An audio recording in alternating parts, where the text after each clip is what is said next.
Peace. This is Shyan Selah, thanking you all for watching and listening to my new podcast. The door is now open to my brave new world. So sit back and relax and let me share with you a little bit of this thing I call life. Yeah, baby. Let's go. It's so fun. Yeah, I'm a rebel, I'm a man on a level that nobody has ever seen. For my people in the ghetto, music has a new Muhammad Ali. From rock and roll metal to rock and soul metal, my truth sets you free. And I will never settle when God smacked the devil, the demons I'll flee like yeah. More money, more power, more love, and a lot more soul. Yeah. More passion, more time, more life, and a lot more soul. Yeah. More women like Mary Magdalene. Hey, baby, let go. Yeah. What's up, ladies and gentlemen? You are back with your boy, yours truly, Shyan Selah here, chilling in the compound as usual. Real quick, I want to get some things out of the way, you know what I'm saying, some tidying up, some business. I want to give a big shout out to our friends at Red Bull for giving us, you know what I'm saying, some amazing things to drink as we kind of flow through the segments. It's always a beautiful thing when you're building new relationships. So big love to my dude Anthony, for bringing that deal to the table. We here just kind of chilling. This is the Brave New World compound. This is Law Family Estate. We down in the basement, in the cave. You know what I'm saying? Where the man do men shit and the men do man shit. And we just down here live cooling out. I got a couple of my bros with me. I want to give a big shout out to all of you that are catching this podcast around the world. It's all over the world. Big shout out to our friends at iHeart, our friends at Player FM, our friends at Spotify and Pandora and everywhere else that we're being circulated, Apple, Google Play, and of course, any of y'all that are catching it on YouTube and Facebook and some of the other ancillary spaces that we loading it up on. I am very committed, as you all know, those that know me at least, to making sure that we have an authentic show. What I mean by authenticity is that life is all about me revealing through my crazy, wild, diverse life and various experiences that come within it, and featuring some of the relationships, the friendships, family, friends, business colleagues, brands, associations, things that I've worked with and I've actually had to live through. We wanted to separate ourselves from the pack. We got a lot of podcasts out there, and it's all due respect. And we love and appreciate y'all all, because most times you're giving us good information. But we wanted to have a little twist in this. And that twist was just basically having something that was real and authentic amongst one another, regardless of who the guest was, the topics, the issues, the situations, the circumstances in life are all things that there's real time and real life experience to kind of lean in on. The show was birthed off of my old radio show, Life. And we had an awesome time building that about 10 years ago here locally on KKNW. I had the show and we featured some of the same things for the same reasons. And now in this new era, we're able to bring it to the podcast generation and feed y'all a little bit more of that real Shyan Selah get down. Today is nothing short of what the usual is. You know, I believe in quality. You know that authenticity runs deep in the blood. We ask you to all just please continue to share. Let everybody know what time it is. This is not one of those things that I wanted to get out in the world and overly market and promote down your throat. It's something I want you to find and discover. It's something I want you to be proud of and lean in on at any given time for any given reason. Without any further ado, I'm sitting here with two of my family friends, you know what I'm saying? Old time, long time friend, my boy, former Army Ranger, Ronald Farrell's in the building with us. And I got my man, my uncle, my big dog, Seattle legend and icon, my man Grasshopper, AKA Darren Wilson, is in the building. So I want to give a big round of applause for my boys that's in the room. This how we do life, baby. This how we do life. So, yo, today I wanted to kind of do a contrasting spin. Last week, I had my man, my good friend, Dr. Carl Mack, on talking about Juneteenth. And today, I wanted to just bring it back down to some brotherhood, you know what I'm saying, and get with some of the fellas. This is some of the typical stuff that we do on a day in, day out basis anyways. We love to convene and connect, share stories, and build with one another. This is something that's grossly missing throughout all of society, but certainly here in America, this is a big, big problem. not enough opportunities for brothers to sit down and open themselves up and build on one another. So that's all we're going to do today. We got a couple of drinks. We're sipping a little bourbon. We got some cigars in the room. That's what we do. Big time cigar fan here. And, you know what I'm saying? If for all of you that do smoke or don't smoke or what have you, I don't want you to feel no kind of way about it. It's just the way we get down. It's about taste culture. And there's nothing like a cigar and something to taste on to kick off some conversations and open some things up. And with that being said, I wanted my man, the Ranger, Mr. Ranger Danger himself, Ron O'Farrell, to go ahead and give my fans and my crowd and my followers and the family out there in the world a little bit of who you are, man, and some of your background. Yeah.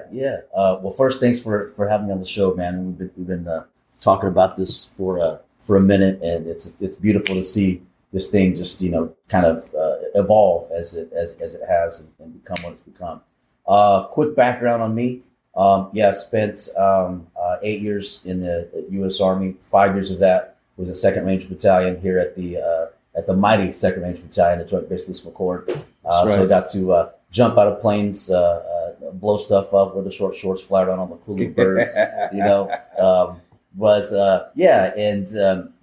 that's where I cut my teeth into that, the veteran and Ranger community. With that, I went into, transition work. Well, I transitioned as a veteran, as we have learned and found out that transition is pretty, it's interesting, whether it be veterans, whether it be, sports athletes, when you go from, we were talking about before, operating at such a high level, high caliber, and then things change for you. What does that do? What does that look like? So I spent a good amount of my time there kind of searching, I remember, and that's where came across the Brave New World, and which was a huge part of, I feel is a lot of foundation of what, the way I carry myself now, as far as looking out for different things for people, as well as the spiritual side, as we know. But now what I do is, had entrepreneur background in technology, but more recently, as about 6 years ago, jumped back into helping and assisting the veteran community. And this time is in the form of education, suicide prevention, suicide interdiction. And the education piece came by way of the VA home loan, which us as veterans, we don't know about. We don't know our own benefits, which is a damn shame. And that evolved into being able to, fast forward today, 6 years later, now I get to travel the country and educate, active duty military units and senior leadership on transition, on the benefits that service members have earned, and also get to do that in traveling with my buddy on the other show, on the Ron and John show, which is SEAC retired John Wayne Troxel, who is he just recently retired as a senior enlisted advisor to the chairman of the Joint Chiefs of Staff. So essentially the most senior person in all of DOD who were able to still get after that mission and really look out and continue to be there with the troops. And obviously now that's evolved into, at least for me, another chapter of life, and continuing to proactively help in the veteran space, military space, and then to continue to grow this brotherhood, right? And the things that we're talking about, and being able to express, share, and be open about, hey man, it's okay for men to get together.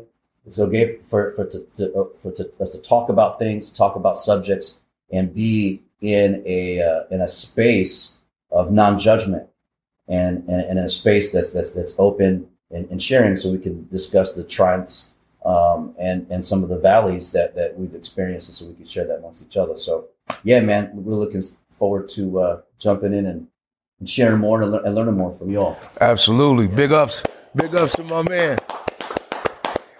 And look, man, I could run down a list of all kind of stuff on you, man. I call him Unc. This is my man G-Hop. He's, like I said, he's a Seattle legend. And those of us that grew up as athletes, we kind of idolized all the dudes that came out of UW and the cats that came out of Wazoo. that was even before you really became a Seahawk fan. You knew your collegiate legends and you knew your high school legends. This is a very deep, small, super tied together athletic community out here. And this dude's name was always kind of resounding around all the different sports, football, basketball, track, so on and so forth. So I want to give the mic to my dude, man. Go ahead and tell the people who you are, Hop. Talk to him. Well, first of all, it's a pleasure and honor to be on the Life Shyan's podcast. And I'm very fortunate and I appreciate the opportunity. Like you said, though, I'm born and raised here 60 years. I'm a Old Day High School guy. I got to throw that out. You know what I'm saying? And then I walked on to, like we always tease. We go back and forth because he's fairway, baby. Fairway, baby. Y'all know what it is, man. Yeah, but it's the Irish in the house, right? So that's what we do. We Irishmen, right? So, and I was very, very fortunate to be able to walk onto the University of Washington back in 1979 and played 79 to 83, and met some tremendous teammates.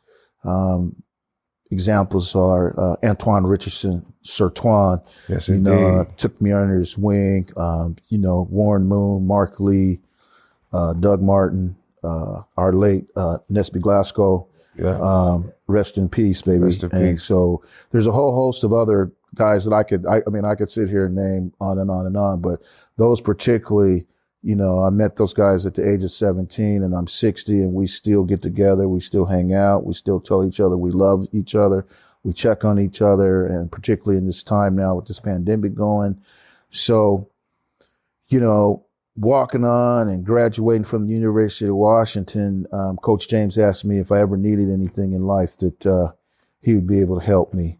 And bless that man's soul as well. Mm-hmm. And one day, I decided that I wanted to work television, but I never knew anything about television. I didn't know anything about television, but I just knew I wanted to work television because I played the game.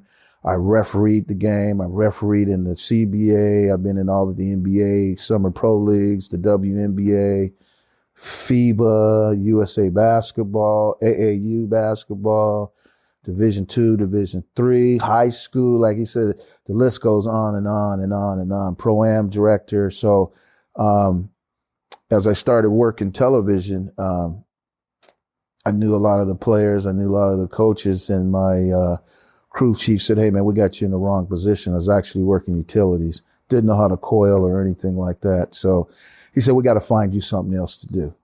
And so I didn't know. I said, well, what else is there to do? And he said, well, you could be a spotter for the commentators. You can be the 1st and 10 spotter where for those who don't know what that is, on each game, they always show a blue line and a yellow line. So that's one line is the line of scrimmage. The next line is where they need to get the first down.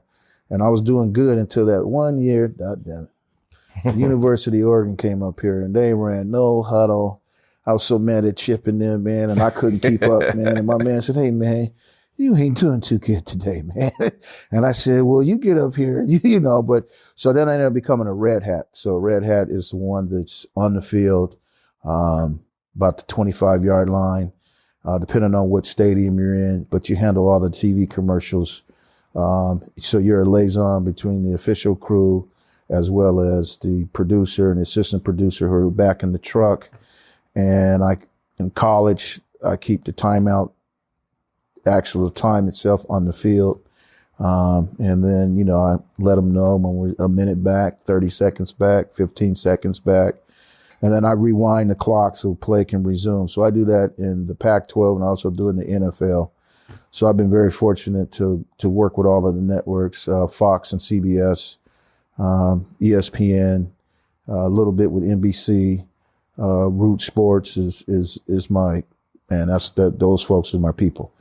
So, and I'm able to work Major League Baseball, Major League Soccer, beach volleyball, and then I have my own podcast. Absolutely. It's called The Grasshopper Show. and I started that, and I've got some shows that I've done. I've got some great folks I've had interviewed, Hall of Famer, baseball player, Brett Barralero, So when I work Major League Baseball, I usually take all my equipment and we do it on the last day of the series, and we do it up in the press box because I do stats for baseball.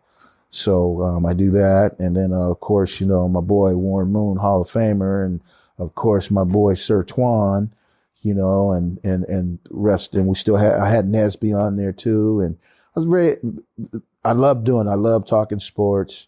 But the main thing about this being an athlete is once the playing days are over, there's so many different things that you can do in the game.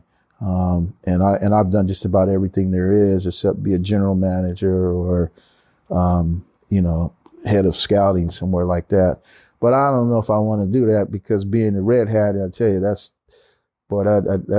to me, that's the best job in the world to have. And there's only one of me. So, and it's not like there's 12 cameramen, and they're fighting to get which camera they want to get. No, when I come in, I know where I'm at.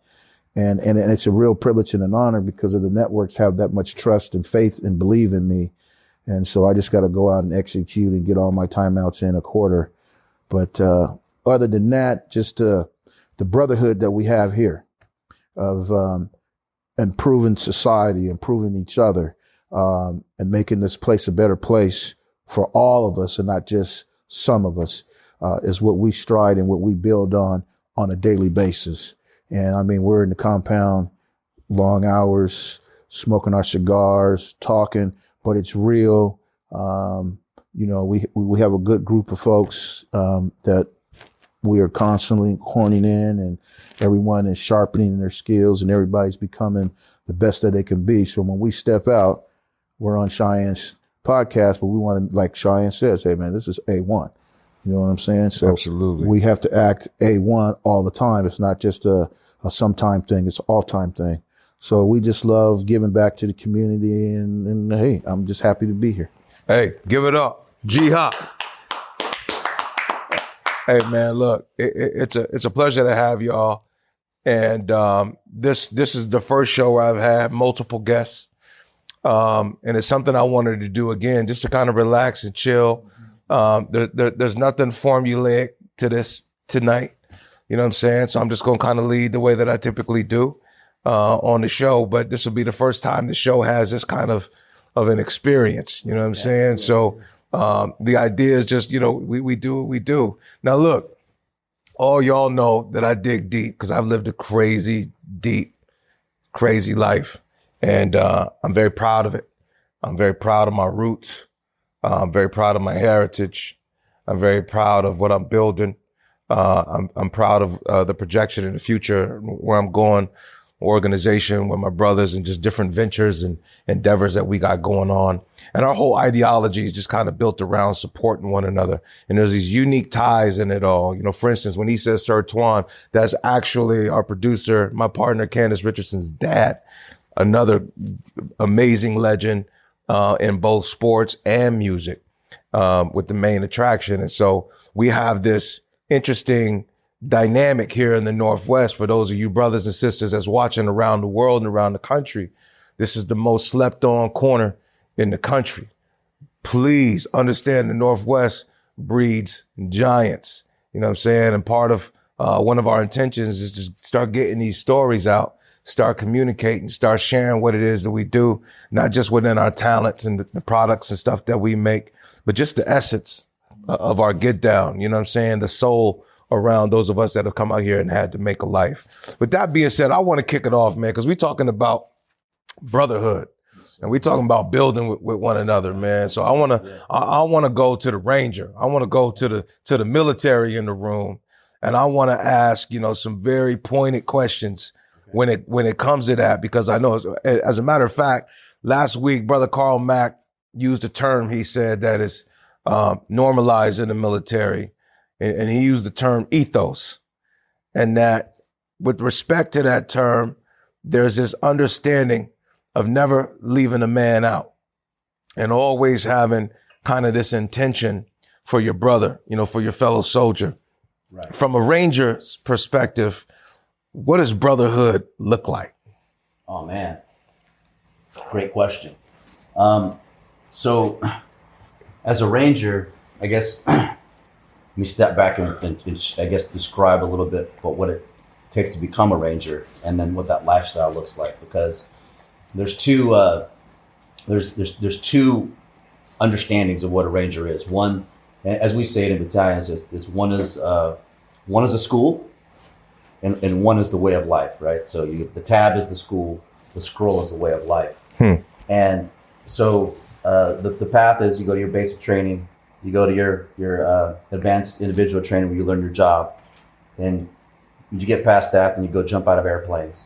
When you learn how to jump out of airplanes, you go to Ranger Indoctrination Program, or what's now called RASP. And now at that point, it's 3 to 6 weeks. Well, for us, it was 3.5 weeks. Now it's about 6 to 8 weeks long of, can you make it? Can you make the squad? Can you make the team? And so for my class, we started with 390. We graduated 90. So out of 390, so you missing 200. Yeah. You know what I'm saying? Right. Excuse me, you missing 300. 300. So that's crazy. That's a crazy ratio. Yeah. So damn near 400 cats show up and 90 make it out. Right. And then from there, it whittles down a little bit more. 35 of us came up here to 2nd Ranger Battalion. 6 months later, there was about 12 of us left. Wow. What you have to understand is that in the Ranger Battalion, the Ranger Regiment, it's the only unit that's in the Army really that you can get kicked out for what's called a release for standards. Other units in the Army, it's like a corrective training, you're stuck with the unit. But here, it's not that way. And it's also all volunteer all the time. So at any point, you can just say, I quit. And then you go to another regular Army unit. So what we do, we're called triple volunteers, right? Join the military, jump out of airplanes, and then do this, whatever this mission is. So and with that is once you get to battalion, then it's staying there. But we live by what's called the Ranger Creed. And the Ranger Creed, it has 5 stanzas. Each Ranger knows it. We live by it. It's not as General McChrystal once said, it's not a poem. It's not just something that we say. It's literally a promise that we have amongst other Rangers. And it ranges from the kickoff, recognizing that I volunteered as a Ranger, right? It then goes into that stanza, acknowledgement that the hazards of my chosen profession. It goes into never shall I fail my comrades. Gallantly will I show the world that I am a specially selected and well-trained soldier. Energetically will I meet the enemies of my country. And then, last stanza is readily will I display the intestinal fortitude required to fight on the Ranger objective, even though I be the lone survivor, right? So all of these things, or these ethos, is we're never leaving anybody behind. We're always going to be there for you. That's something that is created, obviously within the unit and amongst and for each other, but also when you get out. Because in just like G Hop was talking about, he still hangs out with the squad. They still there's still that love. There's still everyone's looking out for each other, and that's it's woven in the fabric of what it means to be a Ranger. And so now being out, that's where we're talking about the suicide interdiction, the suicide prevention work. When I got into that work, it wasn't, oh, this is a cool organization when you join it. No, it was literally my friends were killing themselves. And as a former communicator, we put up with these things called talks or JOCs, or tactical operations centers. And, so I basically knew how to do that. We had access to social media. We knew where people were, and basically became a communication center, dispatching teams, dispatching resources. But that could wear on you, right? I mean, right. It's not like I'm trained to be a medical or a mental health professional. I just knew that I had to be there for my brothers. And that echoes because other brothers are doing the same thing, and so on and so forth. So when you ask, how deep is that, man, it's to the point to where you kill or die for another Ranger. I could go right now. I could take off in a vehicle in this Tahoe out here and drive from here to the Pacific Northwest all the way to Florida, and just say, hey, I'm in the town. Is any Rangers in here? And I could couch surf. I could get a cooked meal. I could get a hug. I could get a stick. I could get a drink, and want for nothing and not even know these cats. Right. That's heavy. Which is crazy, right? All because of that camaraderie, that brotherhood. But we know where we came from. We know what it takes. We know where we're at. How it is that we move forward. And not to say that other units aren't that way, but that's one of the special things. And I think others in the military, on the Army specifically, would say, yeah, that's them cats. They stick together. Right. That's the brotherhood's in the essence, and it's personified through the Rangers. Right. At maybe the most endearing or the most viable levels, if you would. Right. It's interesting when I'm hearing this because it's very important to me. In civilian life, it feels like there's this disconnect with these notions. I'm saying? The culture suffers from an inability to have that kind of empathy for one another and amongst one another.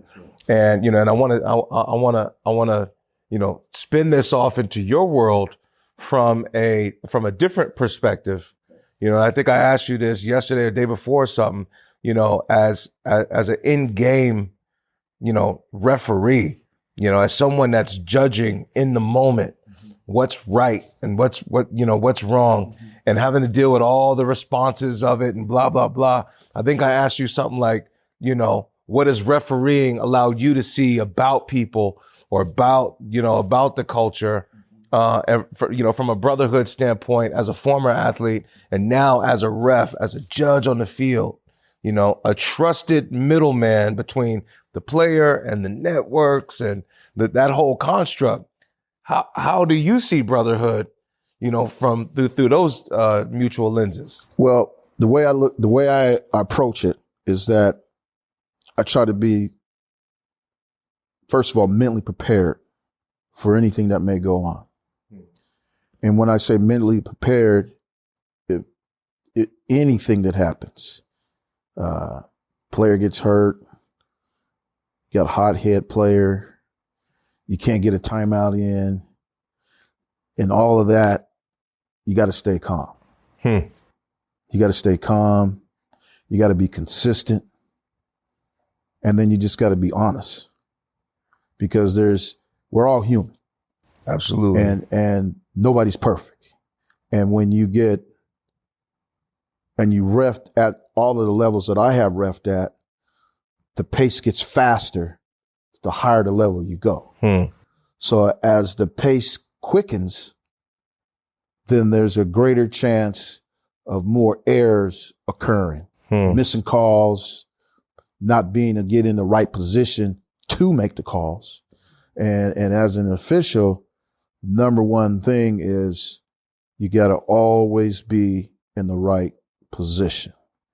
If you miss the call, that's sometimes they go with you a little bit.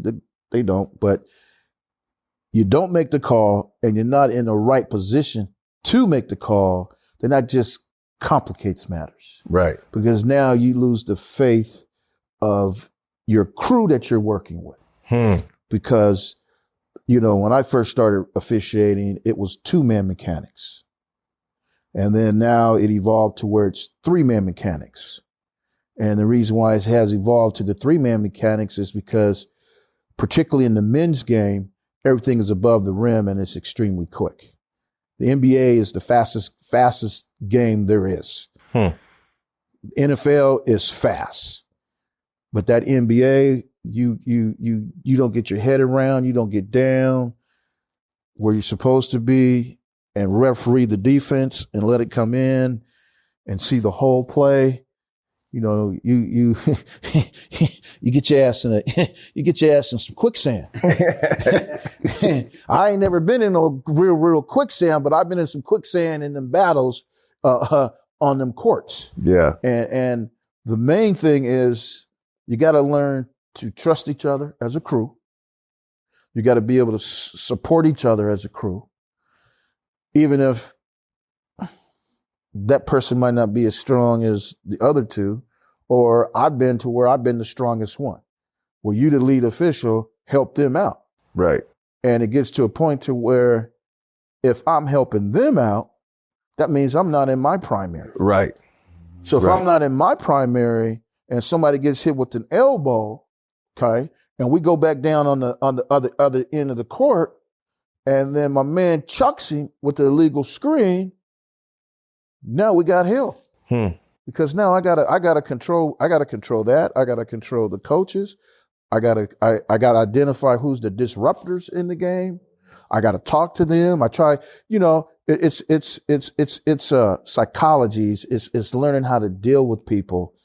And sports is one of the most competitive, temperamental professions to be in. Right. Because it's all about winning.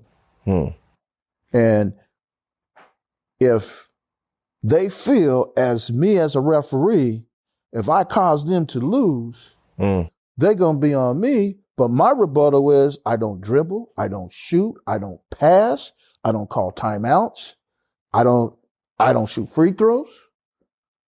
I just try to be in the best position I can. Right. And basically I'm a peacemaker, if you want to call it that. Right. But I have to also make sure, like we talked about the other day, is that if I call this type of foul on this end of the court, I better damn sure make sure that I make that same type of call on this end of the court. So now I create some consistency in the game, whether they agree with my calls or not. But then what it does is it eases everybody because now they know that I'm fair. That's deep. That's deep because it immediately makes me draw parallels to life, right? That's right. Like when I'm bouncing both of you in these experiences, right? You got this deep commitment, and in this case, life and death. Right. And I think this is why veterans, deserve a lot of honor and merit and respect, because the mere notion of volunteering in the first place. That's right. Is that's a tremendous thing, and then from within that you got these other, in your case, and all the other brother Rangers out there, you got these steps of more volunteering aspects, but they're guarding each other's life, and kind of a fraternal bond, gets built. And then I'm listening to your perspective, and I'm thinking, because sports mirrors life a lot. Oh, definitely. But you're in the seat of, like, if I had to pull that in life, you kind of be like a police officer. You're kind of like, you're a penalizer. Yes, right. You're also there to make sure certain people don't get hurt. That's right. You're there to respond to people that get hurt. That's right. You're there to say a foul is a foul, or this is that. And I think it's interesting for the listeners to kind of take that in. I'd be interested in hearing what some of you guys feel, or how you would want to comment on how I'm kind of drawing this parallel. But I think it could also bring and bridge a healthy perspective on how we can even look at law enforcement in certain regards. And moreover, what can law enforcement learn from referees? That's right. From, from that kind of perspective of how you just dropped, your sense of fairness, right? Your sense to be equitable on the game field, that you're not there to be in any form of favoritism. That's right. You're there to make sure the integrity of the game. That's right.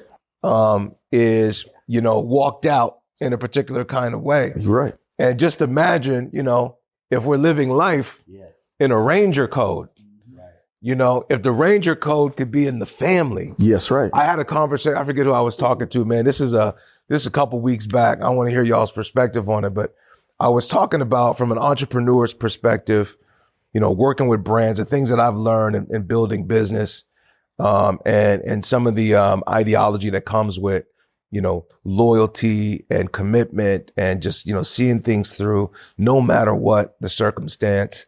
And that it seems that there's an essence missing out of family that's very common in life. Yes. Like, people's commitment to a job. Yes. People's commitment to building something, to building a brand, or watching something, come to life or be built, versus what may or may not be happening in the home. That how is it we lose the principles in domestic life that are so easy to apply in career life or in our professional efforts? What do y'all think the disconnect is? Is it that the family doesn't have the brand, does relationships not have the proper brand, or the proper essence attached to it that says there's something that comes with it. If I see a commercial from the armed forces, I think it's the Marines that has the old school, A Few Good Men. Right. Yeah. Right. Right? That's deep. I love that. I love that shit. You know what I'm saying? Just on the surface, it's like, yo, that's a cold piece right there. That's what it's about. And I can also say this is true in circles I've ran in hip hop culture. I think hip hop brought that kind of brotherhood brand to the record label essence. Where you've seen it walked out, whether you're talking to Death Row or Bad Boy or Rap A Lot or, you know what I'm saying, any of these, Def Jam, there was this energy that, man, this is our crew. This is who we roll with. This is family. But what do you guys think is the disconnect between domestic life, relationships, families, households, neighborhoods versus what we see in the commitment to professional pursuits? Well, the way I see it is I'm 60 years old. So I've seen a lot. And I'm born in 1960. So I've been around and I watched the Black Panthers formulate. I saw what they stood for, what they fought for. I've seen just about everything there is. I've seen the drug dealers. I've seen the good families. I've seen the bad families. And then, one of the key things is that when the crack came apart of the world, it took a lot of the fathers out of the homes. And if you look back in the 60s and the 70s, I think you had a more population of males than you had females. And I'm not trying to be sexist or anything, but a lot of those men or young men or boys didn't get the opportunities to become great. They got in a little trouble, did some wrong things, and society really just, and from what I saw, didn't really care. There was a way of like trying to eliminate us. I mean, we might as well keep it real. Mm-hmm. And then now you have kids that are being raised, but they're being raised by their mom because there's no dad in the family. Now, don't get me wrong. I was raised by a single mom. My mom did the best job that she could do. But still, being a young black man, a young black boy, that you still needed that positive male figure in the home. I was very fortunate that I've had a lot of godfathers. I've had a lot of uncles that raised me as if I was theirs. And I thank them to this day.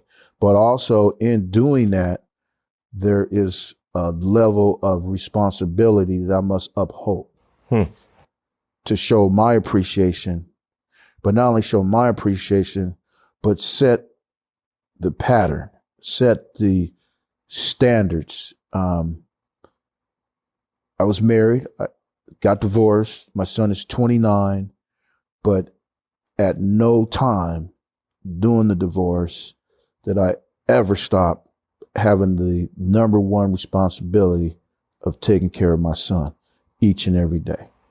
So you're saying you poured some of that was given to you, right, and some of those attributes that you got as an athlete, you kept that in your role as a pops, right, and poured into your son.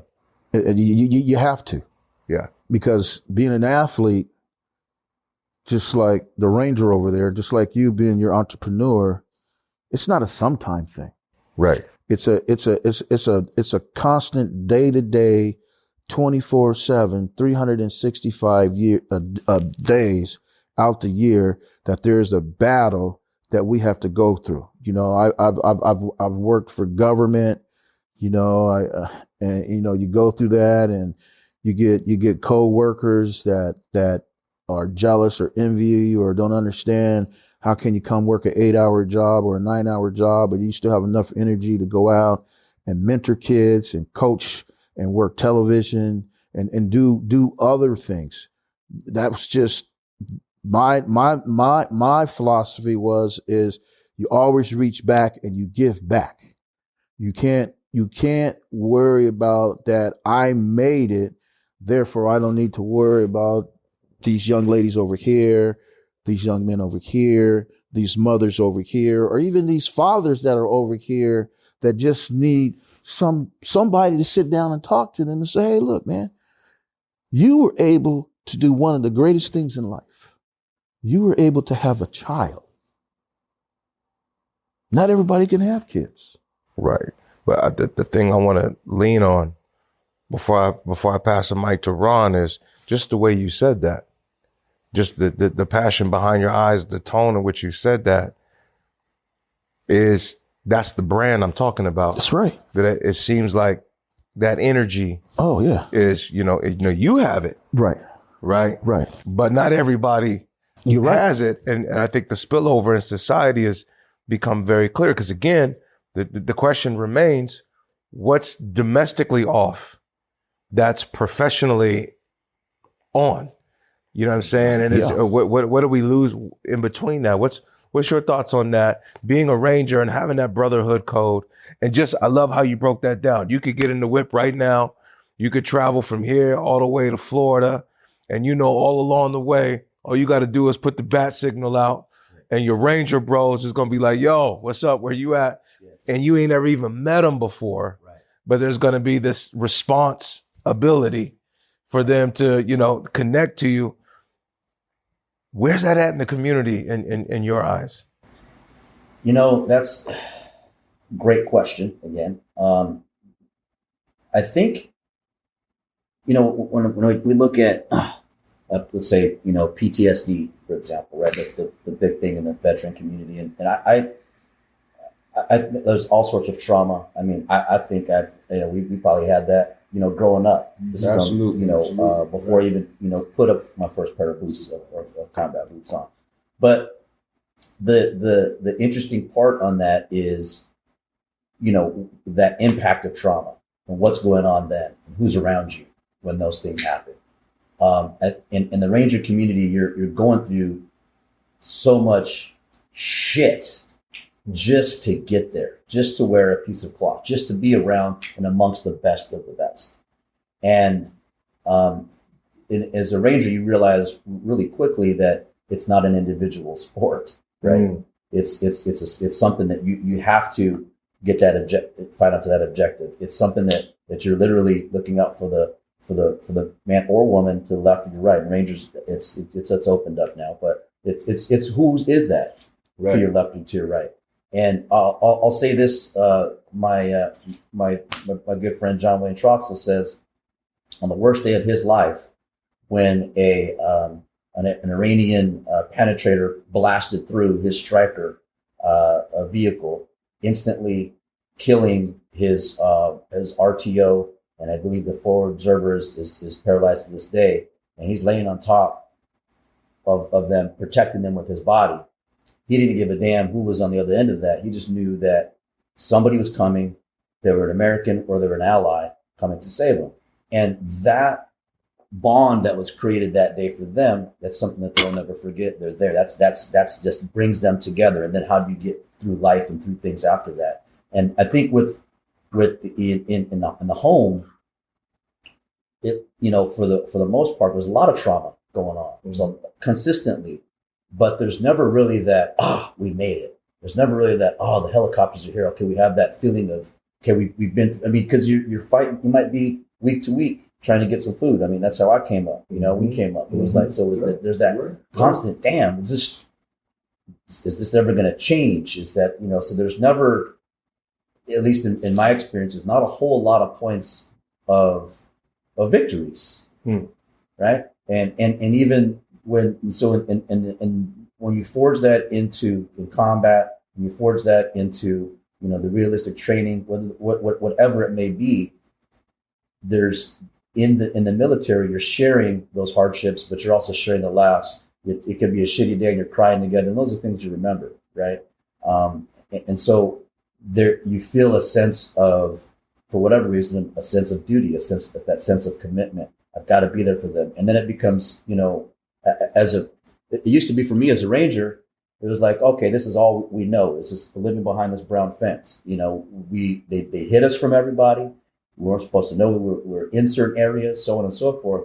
But then as I've been doing these travels recently and seeing all the branches and how they interact and how they work. And so one of the references I used just the other day was the tip of the spear, right? The tip of the spear is typically known as, okay, your special operations, your heavy hard hitters in the front, the tip of the spear. But the thing is that what makes up the entire military, and I open this up from expanding it from Rangers to the rest of the military, is for that tip of that spear to be able to make its mark, make that impact in that wound, it has to have the rest of the staff. It has to be aerodynamically done. It has to be melded and put together. So now, with that, now you have something, right? Mm-hmm. Now you've got that. And to me, that's the community. That is the military. That is the veteran community of what, and we're only good as what we, that spear is only as good as the blacksmith that forged that steel, the materials that are made up of that, what kind of wood is that's going to be flying through the air so it doesn't break apart in mid-flight. So all that to say is that when it breaks out to, okay, my brothers and my sisters in the military, yes, they are. And they always will be, because I know these hardships. I know what we've been through. I know what they've been through. I know that they've had those triumphs. And that's something that the family at home, we immediately feel that they don't understand that.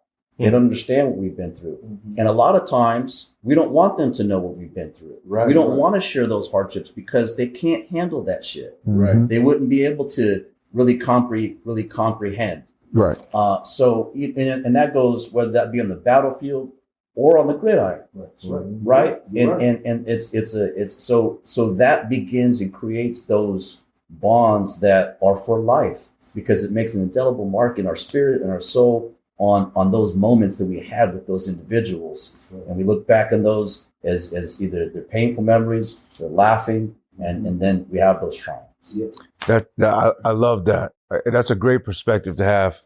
In all my years of dealing in the community and dealing with work, the way that I've gone about doing it, the perspective I've always had is, number one, I come from a big family.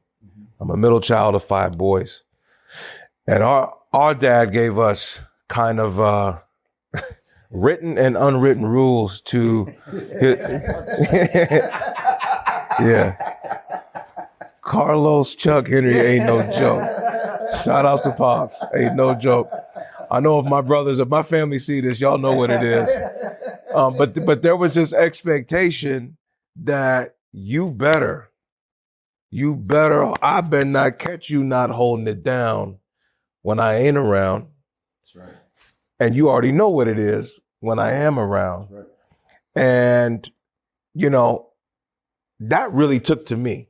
Yeah. You know what I'm saying? I know it did to all my brothers on a certain level, but I know for me, as an adult, being in my 40s, having all the experiences that I've had, my thought processes in life are centered around those loyal bonds and that sense of, I got you. Amen. And one of the factors in there was, and this has played out in my life, the moment I know you don't got me, well then, oof. It's offense and defense now. There it is.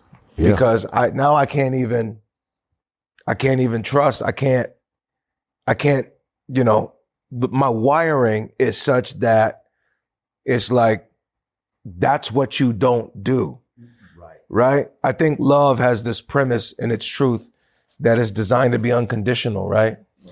And the reason why I think it's just the way I kind of, this is my opinion, this is the way I've kind of factored it for myself. The reason why it's unconditional, it should be unconditional, is because none of us, until we get to a certain state in ourselves, can predict conditions. We're born into conditions we didn't necessarily create. And so there's this kind of, you got to have the ability to love through the trying moments, the trying times, and so on and so forth. Until someone gets to that point where they're like, man, fuck y'all. This is what I'm on, and, the hell with you and whoever else comes with it.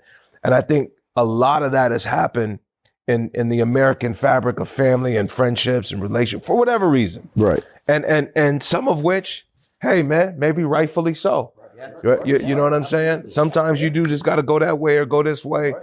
But I think that when you get into these perspectives and through these particular lenses, when you're talking whether it's military, whether it's sports, whether it's business building and entrepreneurship, there's this commitment to a goal. And so what I started realizing in the community is, man, the thing that bonds people together is the goal. That's right. Right. So when I would go into schools and I start dealing with kids every level, middle school, high school, college, man, what's your goal? What are you going to do with this? And who's thinking about that? Because most of the times when you're in the moment, it's like, I'm trying to pass the test. I'm trying to pass this class. I'm trying to get through practice. you're just you're in the run of the mill of the moment. You know what I'm saying? You're not really seeing the macro vision of life. Like, man, this is where I'm going. And sometimes you could be seated. And I used to say this. I used to love it. I would tell kids, they're like, yo, look at them cats next to you. Some of y'all super jocks, and we was all one of them. That's right. That's right. Sometimes you don't know. You sit next to a super nerd. Yes. Who's super smart. Yes. In ways that you don't got that same creative talent. Yeah. And you don't know right now in that moment, even though you big dog McGraw, that cat is about to go on and do boom, boom, boom, boom, boom. He just want to hang out with you today. Yeah. Or she just wants to, say what's up to you, but you too cool. Right, right. You know what I'm saying? Right. Your cool game is so nice that you can't see that. So I would challenge them to look at the person next to you in the classroom, across the gym, across the hall. You have no idea who that's going to become. That's right. And same thing, vice versa. Right. You might be academically excelling. Don't think for 1 minute because them grades over there don't compare to yours. Right. That he or she won't become something. That's right. That's Even right. though you didn't, that's right. You've excelled and you 4.0 and you this, that, and the third. Yeah. And this cat that couldn't even graduate is now a billionaire. Right. Yeah. Right.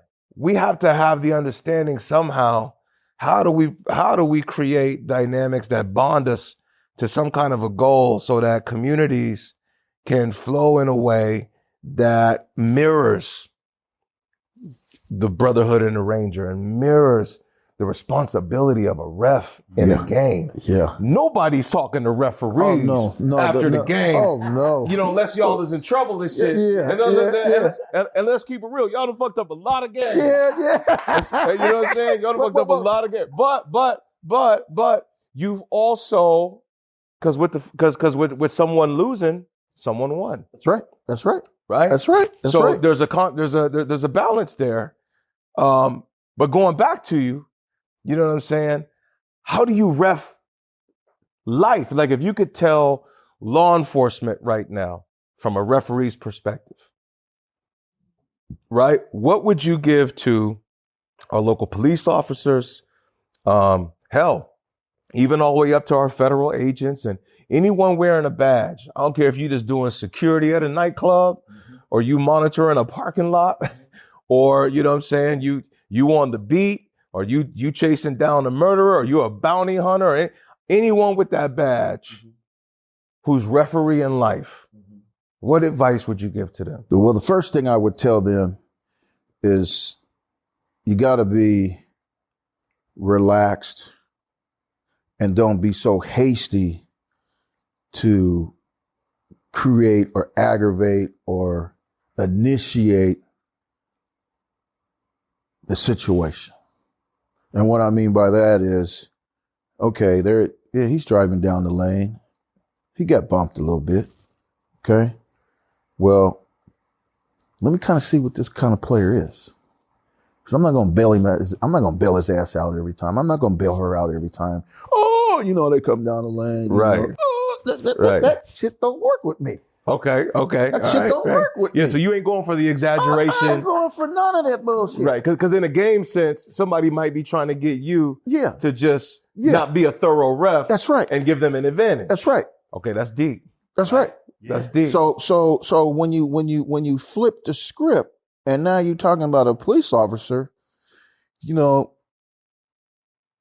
the one thing that a referee and a police officer have is something that we all have, but they take it to a whole nother level, and it's a fucking ego. And the ego is, I got the stripes on, I'm the motherfucker in charge, you gonna do it my way or not. Same thing with an officer. Yeah. I got the badge, I got the gun, I got the handcuffs, I got the billy club. If you don't do what I tell you to do when I tell you to do it, I got fire. Yeah. I got something I can hit you with, shoot you with, handcuff you with, slam you on the car. Right. And then I got my partners like looking around like ain't nothing happening. That's equivalent to throwing the flag, technical foul. You're kicked out of the game. You're kicked out of the game. It's the same. That's deep. You know, or I'm working with two other officials, and I know this fucker here, man, he's an asshole. You know what I'm gonna do? I'm gonna let him hang himself in the game. Because the number one thing as a referee, even though you have a referee, you have a referee, you got an umpire, a U1 and a U2. Okay. Daryl Garrison, the late Daryl Garrison, my mentor, told me that he said, I don't care if I put you at a U3 or U2. If I put you at a U2 and you working with the referee and you working with guys that got 15 years of experience in the NBA, this guy over here got 28 years. I'm trying to get 1 year. Right. So the objective is to ref the game as if you are the crew chief. Interesting. So when you're the crew chief, you are responsible for your entire crew. So out in the streets with the police officers, you have your captains, you have your sergeants, you have your lieutenants, you have your, you know, it goes on and down, right? So if I'm the leader that I know that I am, right, I got to teach my guys to be able to perform at this level. But when they perform at this level, we're still cool, calm, and collect. Right. We're not we're not scared. We're not ready to just pull our guns out, because what is the main objective that we're all trying to do in life? We're all trying to get compliance. We're all trying to get along with each other. You ain't got to like me. Right. But you're going to respect me. Right. Right. And so that word respect goes a long ways, and it's very powerful. But now when you look at police officers and the things that they're doing, they have no respect. They have no respect, nor do they even care about having respect. And that's the part that gets me. But me as a crew chief, I want respect all 24/7, because I'm a leader. I'm not just a leader in this game that I'm refereeing or this television game that I'm working. I'm a crew chief when I walk out that stadium, because I still got to deal with everyday life. I still got to get up, go to work. Right. I got to take care of my son. And most importantly, I got to take care of me. Right. Absolutely. Absolutely. I'm curious, because you know this is deep. Right? Yeah. And could it be that in some cases, law enforcement, refereeing, being a ranger, being an entrepreneur, are the best of us entering these spaces? Are we overloaded?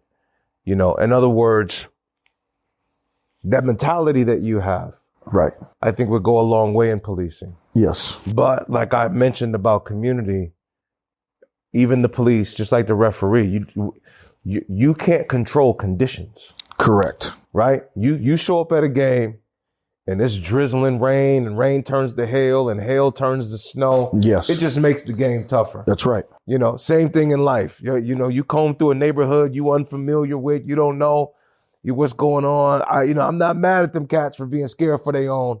You know what I'm saying? I'm with you on that. The question becomes, is that the best of us out there doing the work? Not necessarily. See, because the question that I have is, be it military, be it refereeing, be it law enforcement, be it whatever, if we're not empathetic with a brotherhood mentality, you use the term respect, right? And again, I go back to what Ron said about throwing up the bat signal to the Ranger brothers and them just, being on site. I know referees have a code amongst each other. I know officers have a code amongst each other. Hell, we as cigar smokers, we got a code. We got a code amongst each other. There's a respect. Yeah, that's right. That comes with it. That's right. Where is that in the community? And could it be suggested that if it was in the community, as a community grows up and matures to go take these positions, like yourself, because you played the game. Right. You know what you're out there looking for. Right. You know how to communicate with the players because you played. Right. Right? So there's an empathy. Right. There's little U's out there playing. You know what I'm saying? Right. It's not always the case. No, it isn't. We got referees that ref stuff that they've never played. You know what I'm saying? Yes, you do. Right? Beach volleyball. Hey, don't get me started. Don't get me started. I couldn't let that one slip. Boy, you ain't lying, boy.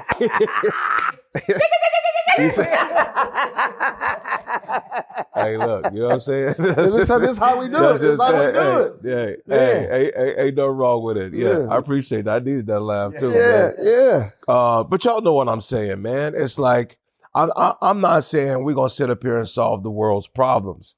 I'm just saying that I think the dialogue, has to move into seeing things through these multiple lenses to try to figure out, man, what is the cause and the effects of all this stuff that's going on, and how do we move past it, and what can we pluck from what's in the best of us and apply? I think it's number one when we're talking about, essentially we're talking about is best practices, right? What's the best practices of this or this subject, this military, so on and so forth, and applying that to society and our community. I think number one is, unfortunately, in community and in our households, not everybody wants to step up to that challenge. Not everybody wants to actually be and do those things. Right. Not everybody has what it takes to say, I'm going to put myself physically, mentally, and emotionally in a position that is going to make me better. And because why? It's painful. It hurt. I mean, man, starting 390, dropping 90. We dropped 150 before the class even started. Man. Wow. Mental. Yes. Right. In all those things. So one is, if we're using Rangers as this particular example, okay, you have those ones that they get there, that they want to be there. And that's the thing is that we wanted to be there. Right. You can't, like we can leave at any time. You're going through and doing the harshest things that you've ever done. You're seeing, folks get hurt. Your brother's getting shot, all types of shit, the wear and tear in the family.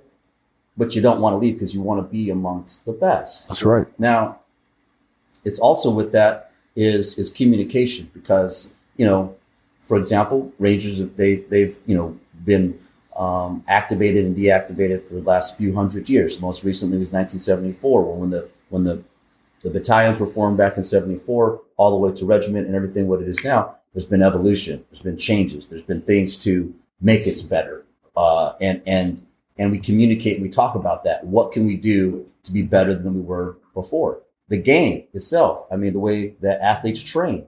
right? Mhm. From back then to what they're doing now. There's cats that have been in the military 20, 25 years. Oh, I remember when I had to run in combat boots. Well, shit, man, now, why the hell would you do that? Right. That doesn't Right. make no sense. Right. So it's, but those that communication happened to make things better. I just don't think that people want to step up and to aspire to always want to be that way and to change, which is a shame, because then it's like, well, how do we get people to want to be better? You know, how do we pull them up? What's, is there, are there enough examples of those that have said, hey, this is what happens with that hard work, and what does that hard work mean to that person? Variables. I mean, it's yes. And I think that goes back. And again, I've said this term on my show several times, a meritocracy. This notion, this country is got these moving aspects that I think are constitutionally soulful, right? You take a term like the right to pursuit of happiness. right.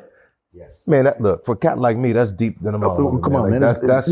That's deep. Yes, right. Because whatever happiness may mean to any, one person, could scale in all kinds of ways, but the right Yeah. to pursue that happiness, right? The science of choice, Yes.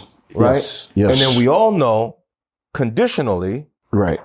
choice is subject to options. Yeah. Right. Right. You know what I'm saying? So if I only have, because of the conditions, so many options, Right.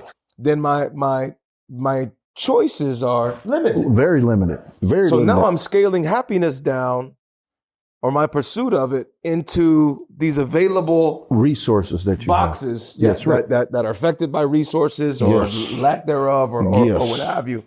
And so we got this weird matrix at play. But at the same token, it's like, you want to be the best, though.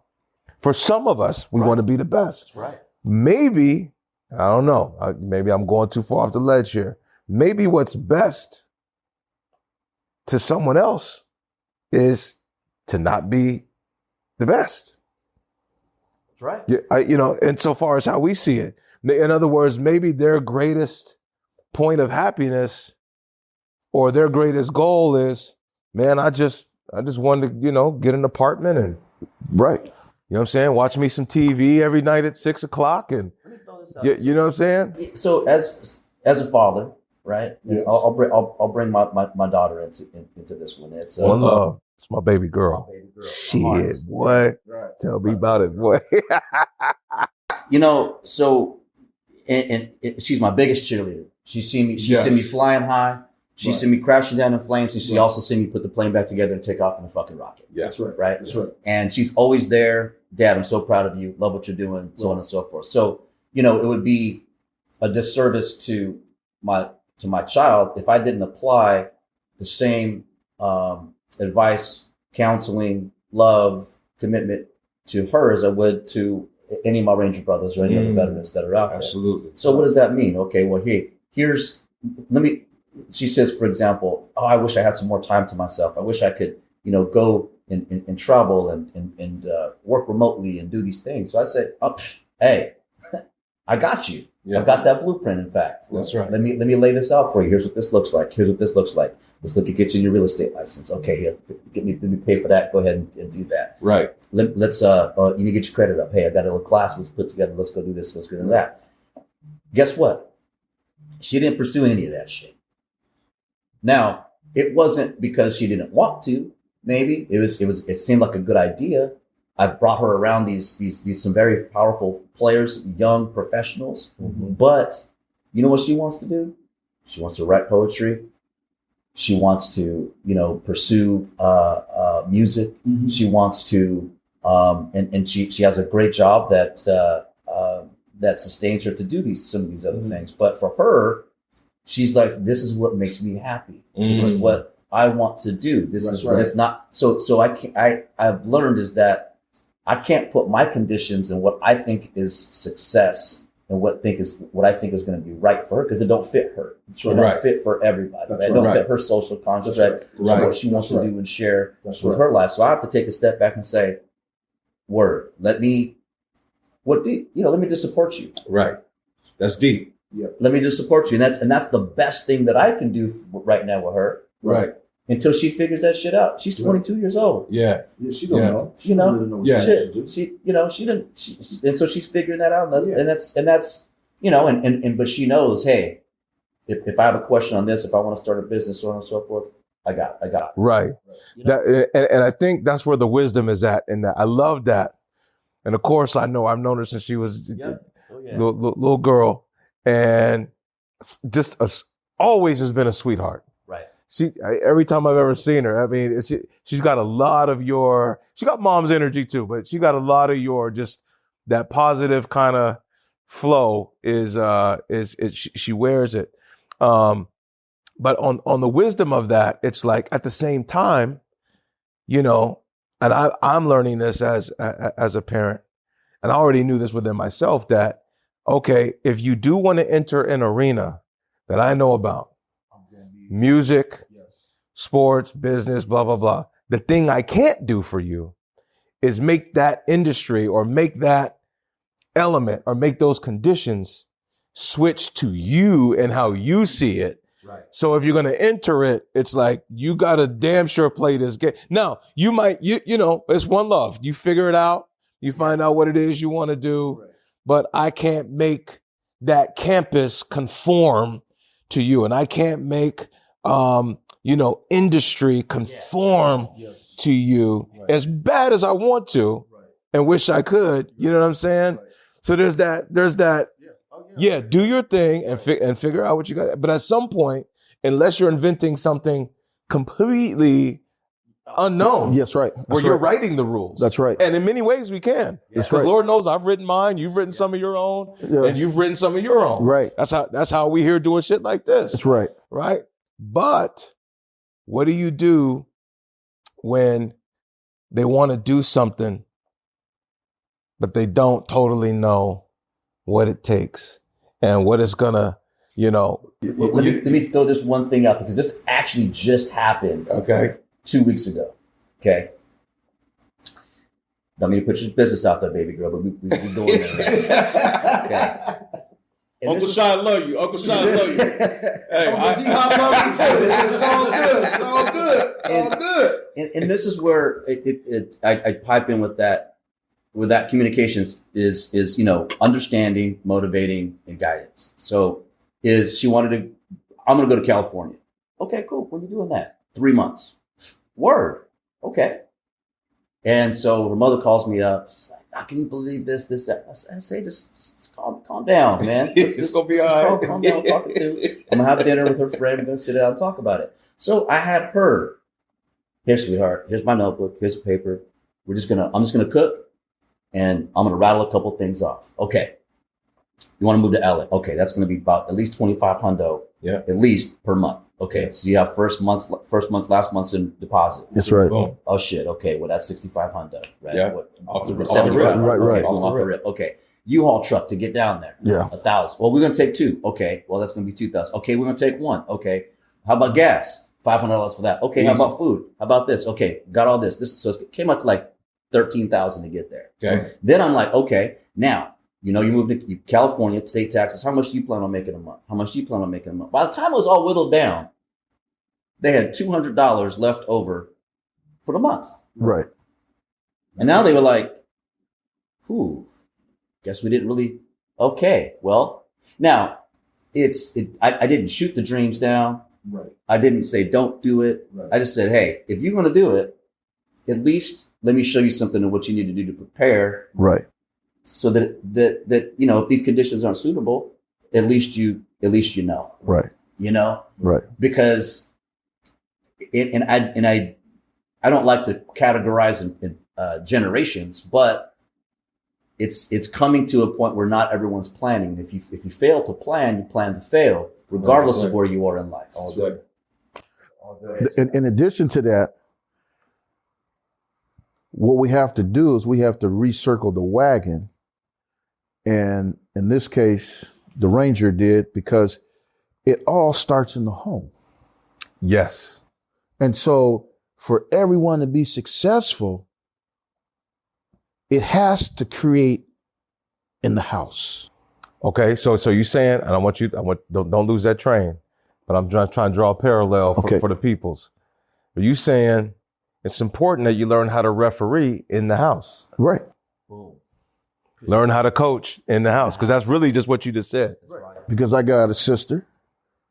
She's a Gemini.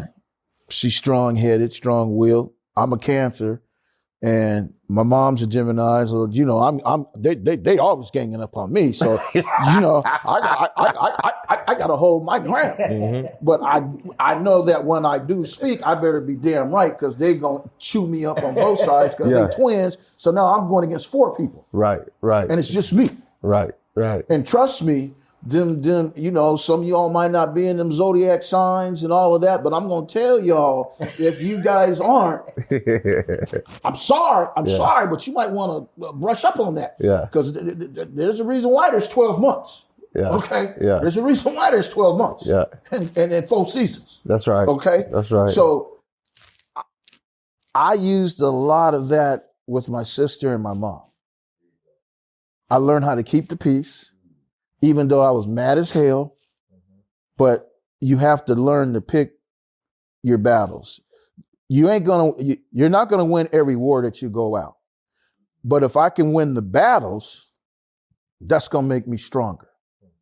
And I'm gonna learn something from the few defeats that I get, because it's not going to but make me stronger.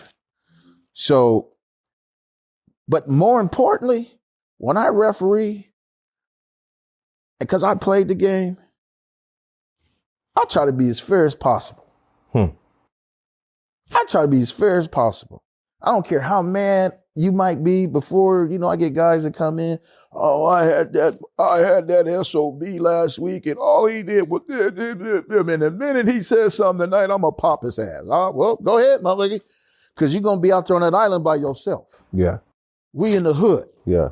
You can't come up in here thinking that you John Wayne. Yeah, might be some repercussions to that. There's going to be some repercussions. Yeah, might be some repercussions. I ain't got time for that. Yeah. I'm not, because, you know, we're not going to lie. Referees, you know, coming up through the days, man, I remember getting locked in the locker rooms, man, because they beating on the windows.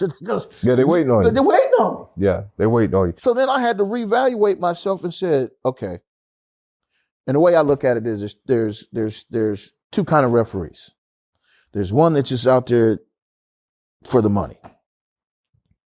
And fair enough. And it's a job. It's a job.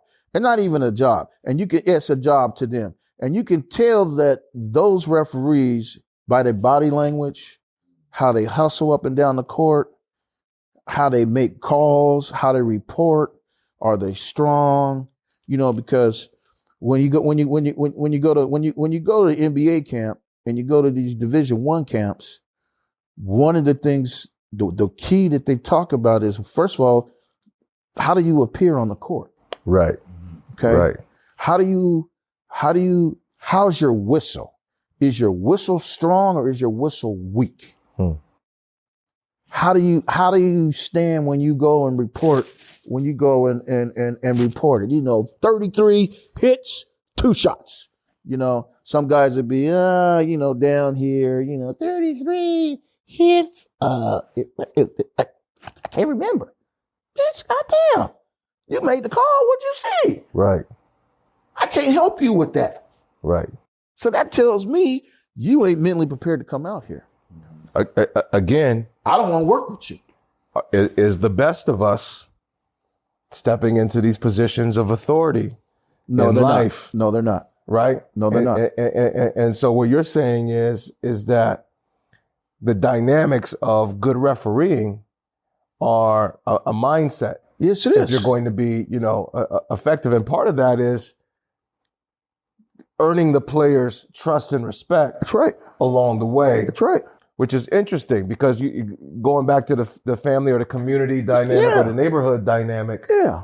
And believe me, I remember as an athlete, man, I wanted to whip a few referees' ass along the way. You know what I'm saying? Yeah.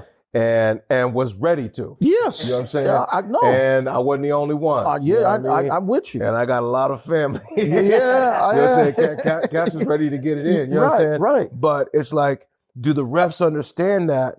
I know and I'm just going to say from my a black perspective especially, I think the onus of the heat that comes from the community, if something don't go their way in the game, now you can parallel this to life how you want, but in the game, there's this hope riding on, from the family to the child or the nephew or the niece or the grandchild that's playing.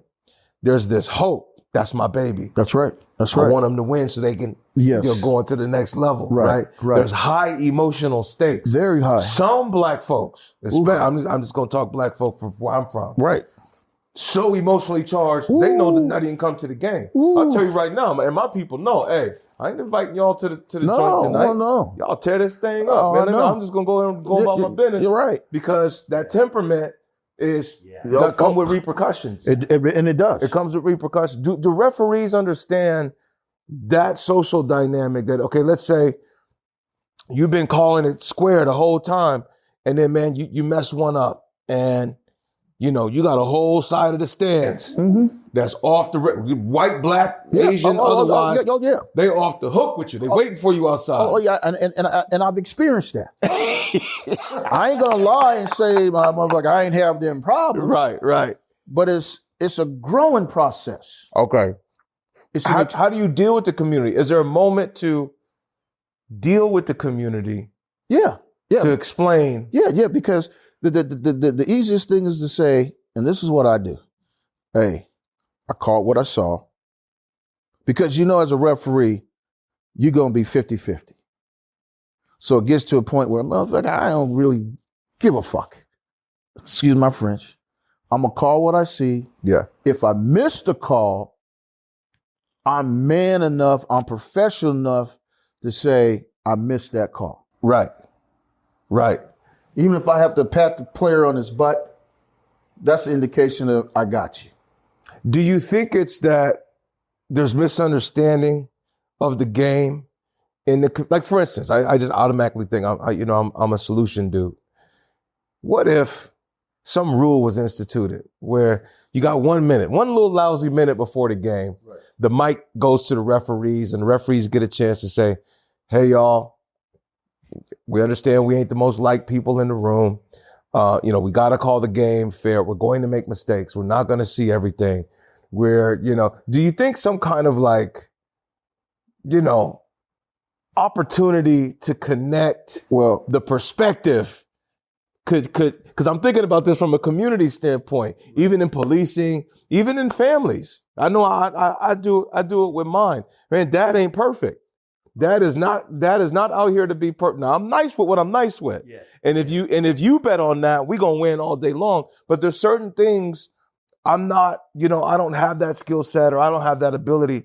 So I'm very forthright about I may not be the best in this regard. Right. And I think that opens the lane for understanding, communication, getting some viewpoints out, etc. I would say this. In the regular season, I would say no. And the reason why I would say in the regular season, no, and in the playoffs, I would say no, is because then it might look like that maybe we already admitting that we're not good officials. Mm-hmm. Or are you admitting just the reality? The reality of it is that we're human and that's my point. And we're gonna miss things. That's my point. But the way that I would convey that message would be in the summer league camps or the summer league, the spring leagues, the summer leagues. They have referee clinics that go and talk to the coaches. The coaches can come and talk to the officials. Yeah. Okay. But the main thing is I can't be worried about the fans. Right. I can't, because nowadays, every mother, father, brother, sister, uncle, my son's going to the league. Everybody's emotionally invested. And so you have to, what you have to be able to do as an official just like as a red hat, you have to take the emotional part of the game out and just call what you see. Okay. And not every official can do that. And the way I prepared myself for that is I studied game film 3-4 hours a day. Okay. And the game film might have been the last high school game that I worked. It might be a college game. It might be an NBA game. It might be a CBA game. I watch all that. Right. I watch all that. Right. And the reason why I watch the various types of games, because again, those emotions arise.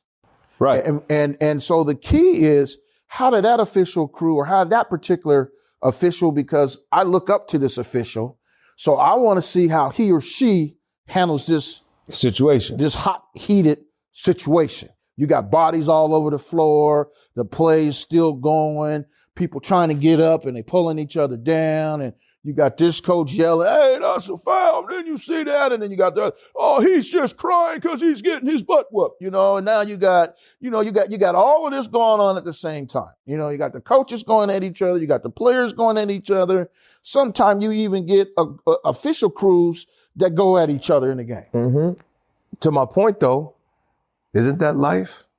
Ooh. That's life. That's everyday life. That's when you talk about being a black man, growing up in the hood in the CD, and growing up when the Black Panthers was rioting every day in our neighborhoods, and like this time when they did all the rioting and the protesting, they did it downtown to the rich businesses. But back in the 60s and 70s, they came to our neighborhoods and they rioted and they tore our neighborhoods up, and then they went home.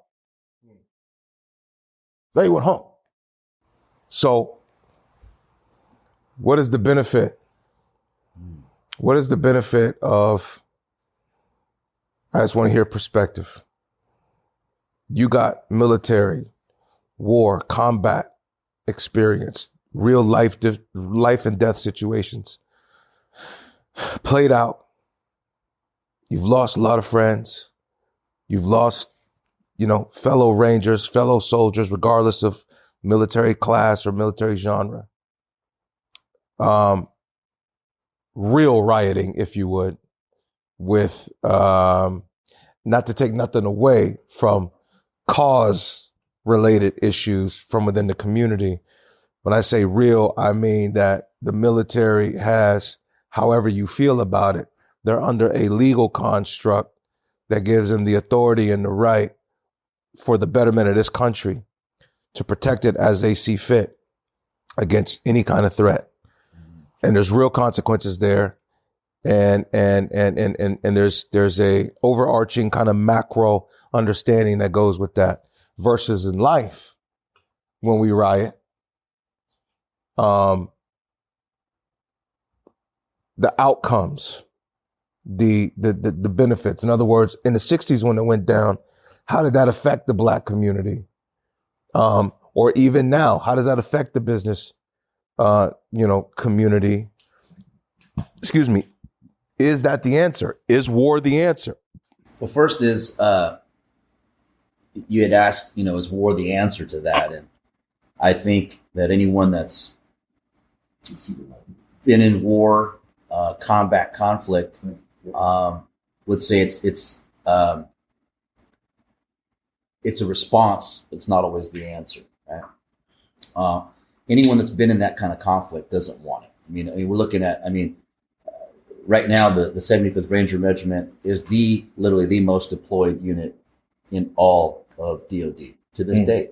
I've got friends right now training in Yakima, getting ready for another rotation to go back out and and do those things. So it becomes exhausting though.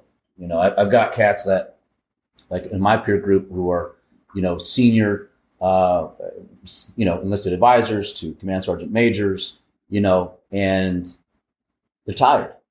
And they're tired, and they're at the same time they're also at the end of their career. So now they're tired of war, and they're also, for lack of better words, scared of that transition out to what this new life means. What is this real life? What is this new life going to be? What does this even mean to us? Do they even, again, do they understand us? We have our problem with it in the home, but now is society going to understand us? Are they going to accept us? Are they, when I say, hey, yeah, I'm 90% disabled or 100% disabled with the VA, what does that mean to somebody when that's said? But to us, no, man, I just ran 5 miles this morning. I can still do these things. But so number one, I don't think that's the answer. I think what the answer is, and this is what I share with military units when I'm on the stage, is acknowledgement, documentation, and understanding, right? Acknowledgement, yes, I understand what's going on. Documenting it, because one is not to get the individual in trouble, but also as I've learned is document it for yourself, journaling. What is it that you went through today? What is it that you could peel back and say, oh, I remember these type of feelings. I remember what was going on then. And what did you do to correct those things, right? And then, the understanding is like, okay, what is really happening? What's going on to better that? But then it goes back again, though, Shy, is I started that class of 390. We graduated in 90. Got back up here 6 months later, 12 of us were left. When I left battalion, there was 6 of us left, right? So at what point do people stop trying to be the best? Ooh. And let alone, when do they start? Yeah. So I think it's as much as we can, as much as possible, is to be that example for others to follow. And as I always say too, as a leader, I will never ask anybody to do something I haven't done myself. Yes, exactly. So, you see me in the community, I share what's going on in my life, whether it be good, bad, or indifferent. And it sucks to be able to do that, to share and to be that exposed and to be that transparent. But I know I need to do that because I know what others are looking at and saying, oh shit, Ron's doing that. Man, hey, Ron, you quit drinking for 30 days, man, just to check. Good for you, man. Just want to let you know, I've been sober for 10 years because for whatever, I hear all these great stories and it's like, well, there needs to be more examples of others to follow, but they also have to see, those valleys as well as the peaks. And that's the problem with social media, I think, in this society today is that everyone always just wants to report the good. Everybody always wants to talk about the good parts and what's happening and without discussing or talking about acknowledging, no, man, I'm going through some shit right now. Right now, or what are those challenges? And and what resources are you applying? What tools have you learned along the way to cope and deal with those things that you can still be on the top game, still aspire to be that level of greatness that we all want to be. But I'm going to take it back 7-8 years ago. One of the things that's resonated with me back in the Young Brave New World days was some people are afraid of success. That's true. And when people are afraid of success, they pull back. Yeah. They don't take that step in. Yeah. They don't walk into that because it's for whatever reason, it's a fearful thing. Right. Not everybody's a wolf. Not everyone's a type A to no, I'm going to go out here and crush this. No, I'm going to go out. And so what you have is people say, man, I wish I could do that. Right. But they don't know they have it within them. Right. One of the, out of those 390 people that we started, we talked about this, the one thing when people say, hey, what is it? What do I need to do to be a Ranger? What do I need to do to be SF? What do I got to do to be in the Delta Force? All this, you know what? 2 words. Don't quit. That's right. You can't quit. Don't quit. Okay. You messed up. Okay. Well, don't quit. Come back again. Don't quit. I love that. I think that personifies something everyone can resonate with. The don't quit. For us in our culture, it was be brave. Be brave. Right. And that was kind of the moniker the company, was born from and kind of came through. And it's the same ideology. It's literally being brave is literally not quitting, not giving up on what it is you have an opportunity to pursue through. But to your social media point, I think, and I agree, a lot of people promote, the fantasy, Right. the dream, That's right. the highlight. And what's not promoted is the work, the struggle, the flaw. Yeah. Right? I'll never forget, and I use this. This was very inspiring. This is back in the day. I was in LA. This is when Kobe, shout out, rest in peace. Mamba mentality. I love it. That's the be brave shit all day. That's don't quit in its epitome. Kobe was going through it. This was back during the being accused of rape and all this stuff. And I remember the transition, and LA was a little funny about it. You had your cats that loved them, but they was a little salty with Shaq getting shipped out of town. And for all my LA heads, y'all remember it was an interesting, time, to be, in Los Angeles. And I remember on his kind of comeback, and I believe he switched from Adidas to Nike at this time. Yes. And the lead commercial was the first time I had seen a professional superstar without a highlight-driven commercial product. That's right. And it was just Kobe working out. Right. It was sit-ups. It was weights. I don't even think he took a shot. It was like jump rope, and it was him just sweating and tugging and moving and going. And it was like this preparation, this kind of, manimal attitude about, this was the Mamba shit. He was on his Mamba. I'm on my comeback. I'm not quitting. I know what y'all saying about me. I know how y'all feel. I know blah, blah, blah, but I'm about to work and grind and grind and grind and grind. And I think there's a lot of power in that could transfer to the community if the proper parallels are created.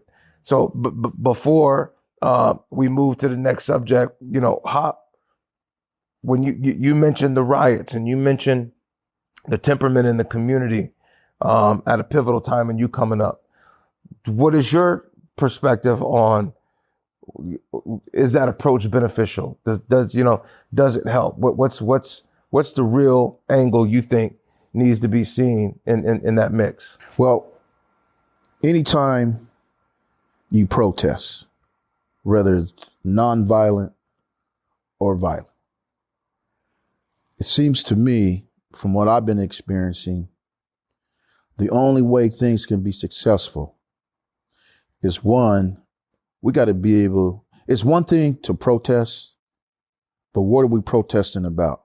Are we protesting because we're going to make a change? Or are we protesting because we're trying to make people aware of the situations that other folks are dealing with on a daily basis? But in order for all of that to change, it has to change in the Constitution.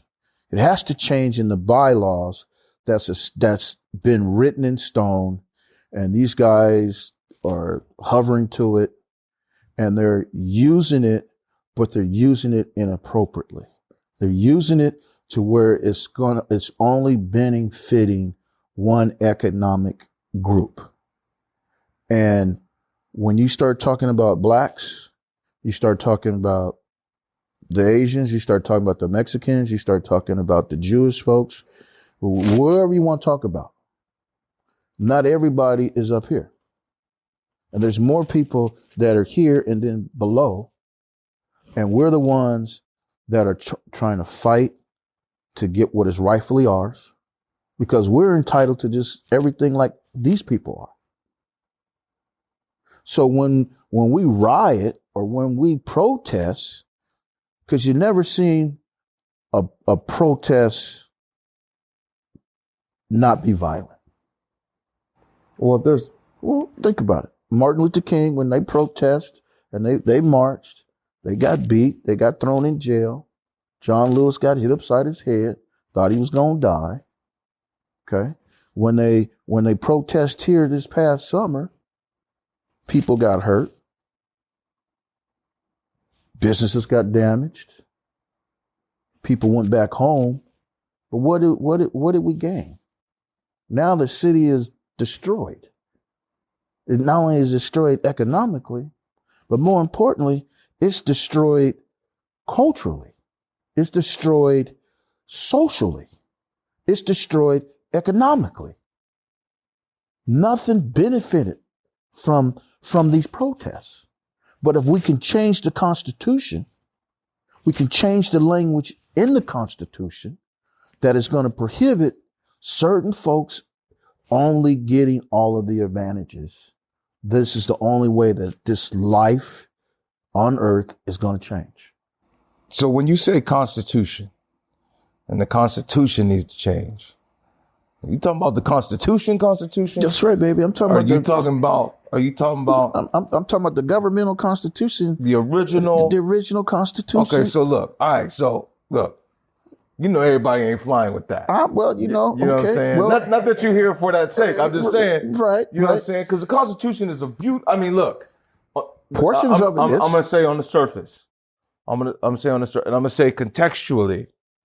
When you think about it, and I'm a big dude on context, so you going back hundreds of years. Now we all know, you know what I'm saying, from the black perspective, from slavery and all that, the Constitution definitely has fragments in it that undermined us as a human being. That's right.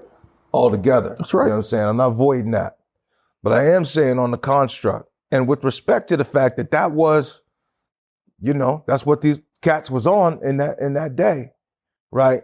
The premise of an idea of a society, a free society that could freely enterprise, a society that had this notion that its people will always be more powerful than its government, that it would create a space that the notion of its government is there for the preservation and service of the people.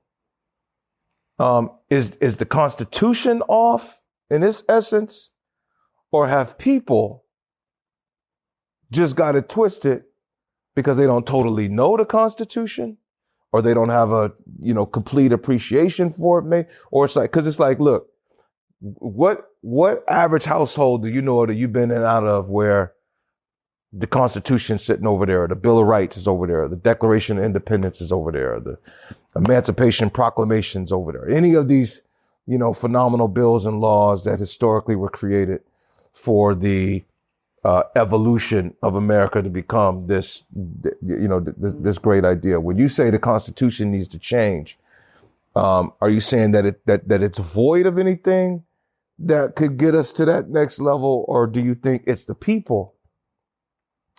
You know what I'm saying? Is it the verbiage and the bill and the words itself that's off, or is it the people? Because I kind of liken it to scripture.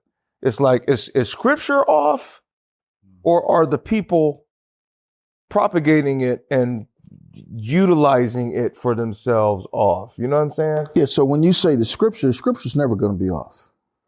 Okay. Scripture's never going to be off. Okay. But at the same, but the Constitution's off. But it's a combination.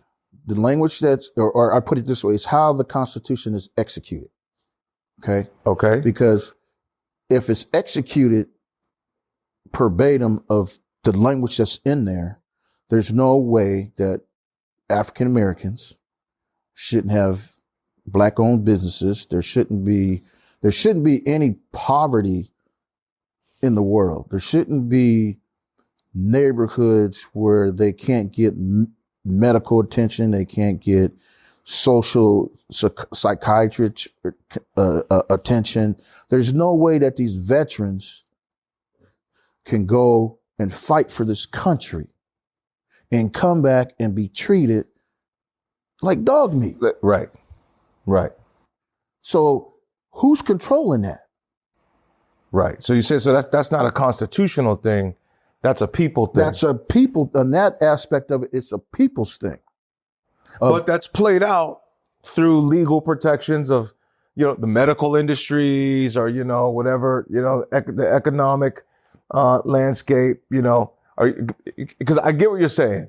You're, and correct me if I'm wrong, you're saying that America's fucking up. Yes. Because it's used the Constitution through a corporate lens that has naturally, maybe, certainly consequentially ostracizes people out of privilege and right and That is fairness and equity. That is even correct. some of its most worthy, those that served it. That's correct.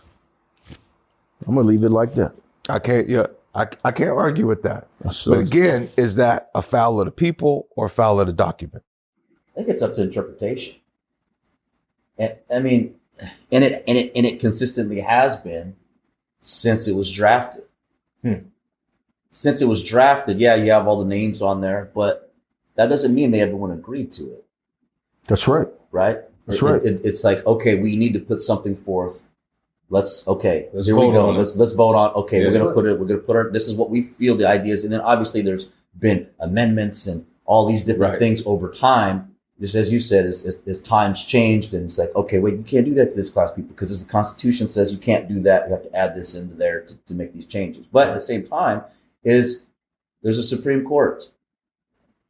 Yes. There's these different levels of, you got somebody at the Court of Appeals in Hawaii that can say, well, that's not constitutional.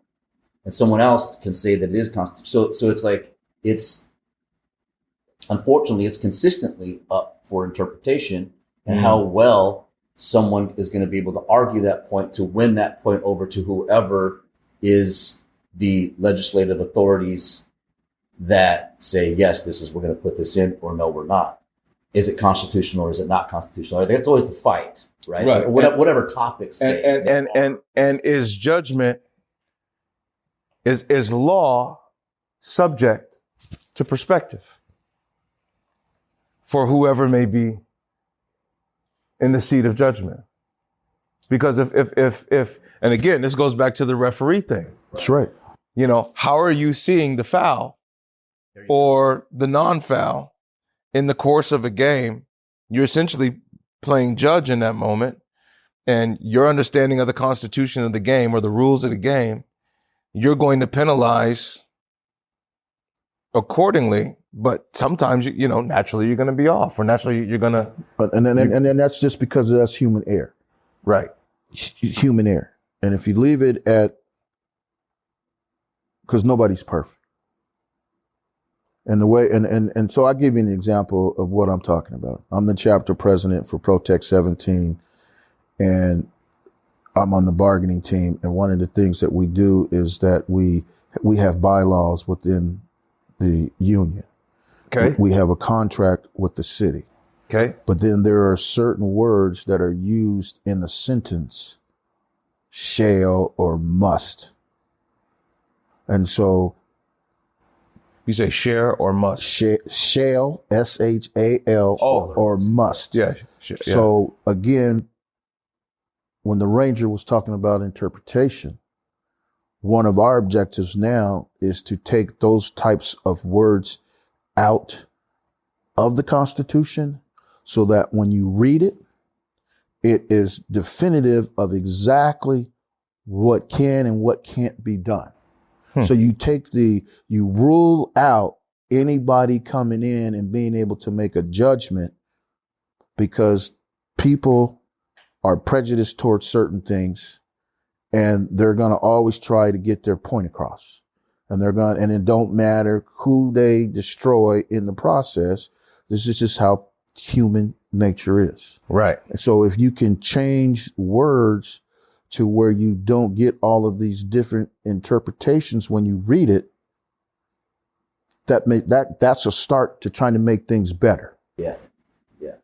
I thought something else out there is that, the Civil Rights Act. All right. Why does that have to be consistently voted on to stay active? What is it that's there that can't just be like, we're going to keep it? Well, It shocked the shit out of me when it comes up and it's like, oh, we have to vote on this again. What is there? What you mean? It's like this, but there's this consistent thing of like, wait a minute. You mean there might be a chance that, yeah, folks like, and like my grandfather fought World War II. right. Came back and so the end of World War II, so late 40s, wanted to buy a home. GI with this GI Bill, which one of those is the VA home loan benefit, 0 down, all this, that, and the other. But now it's written in there. It's in the GI Bill. It's in the GI Bill, those Bill of Rights and all those things and so on and so forth. But then you have these other laws that come in. Well, redlining.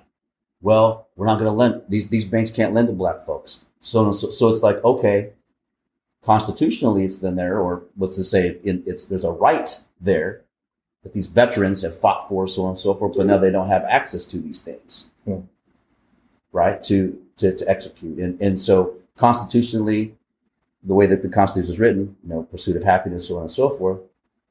But obviously, there's up even to recent times, the current day, where there's certain groups of society that want to suppress that pursuit of happiness in one form or another. Mm-hmm. And so, but does that mean that but it's written in the Constitution, so it's like, hey, that's what we're standing on. But at the same time, is it the people and the laws and the things that they're creating locally that put a twist on it a little bit, right? So I mean, it's interesting because it's so convoluted. And what document do you refer to for justice? So is there one? So what they're doing for this to always come back up and we have to vote on it, they're hoping we're going to quit. They're going to hope that we're going to stop fighting for and not be brave. Yes, that's right. You don't have to vote on any other thing around here. Yeah. So why we and it's affecting us. You showed me the movie. We saw the movie last night. Yeah. How do you sell to the Negroes? Yeah. Yeah. That's right. That was back in 1960. Yeah. This is 2021. Yeah. Yeah. It is the same thing that's going on. Right.